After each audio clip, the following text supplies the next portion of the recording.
akaun. Okey, Kak Zai nak share macam mana kita nak auto simpan, auto debit. Tak perlu macam Kak Zai sebelum ni.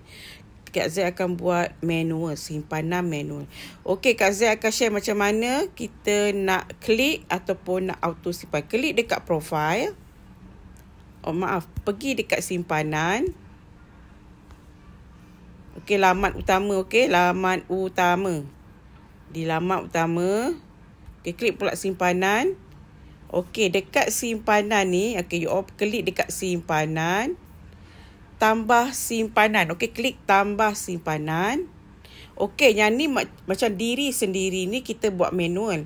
Ahli lain ni kita masukkan orang lain punya nombor ID untuk masukkan. Okey, ni auto simpan. Kat sini yang Kak Zai nak share, auto simpan. Okey, dia baharu. Maksudnya auto debit, auto simpan. So, tiap-tiap bulan kita arahkan kita punya akaun ni, dia buat potongan dalam akaun kita.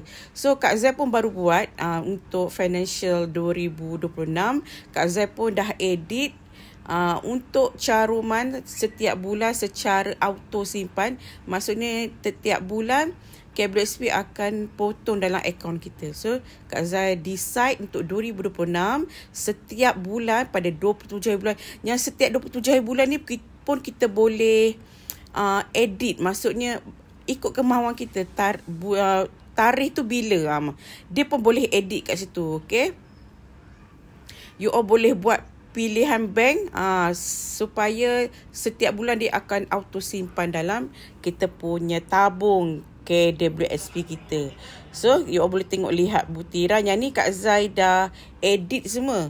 Maksudnya dah edit tu maksudnya Kak Zai dah arahkan untuk potongan tarikh berapa hari bulan, bank apa, okey, berapa amount setiap bulan yang Kak Zai akan buat potongan simpan ataupun auto debit.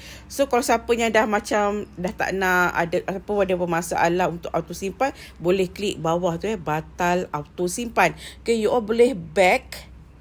Okay.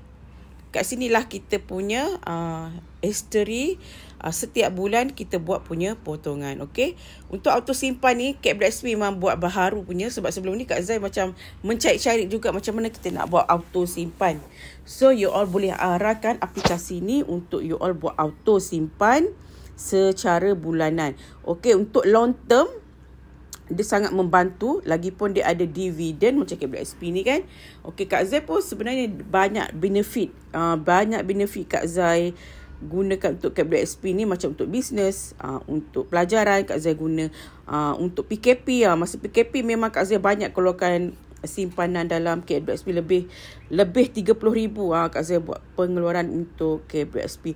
So, Kak Zai akan decide untuk auto simpan dalam KWSP. So, siapa yang berminat boleh tengok video Kak Zai sampai habis. So, apa yang Kak Zai share ni you all akan bermanfaat dan you all boleh apa-apa soalan boleh klik ataupun teks ataupun dekat ruang komen tu boleh tanya apa-apa persoalan. Okey, ini untuk auto simpan KWSP. Kak Zai sarankan mereka yang bekerja sendiri ataupun suri rumah digalakkan membuat auto simpan. Kalau kita bekerja makan gaji, kita boleh maksudnya pihak HR dia boleh buat simpanan untuk kita. Dia akan arahkan setiap bulan kan. So, kita sebagai orang yang bekerja sendiri, contoh Kak Zai bekerja sendiri, Kak Zai akan arahkan aplikasi ni untuk membuat potongan. So, semoga video Kak Zai ni mendapat manfaat. Okey, Assalamualaikum. Bye.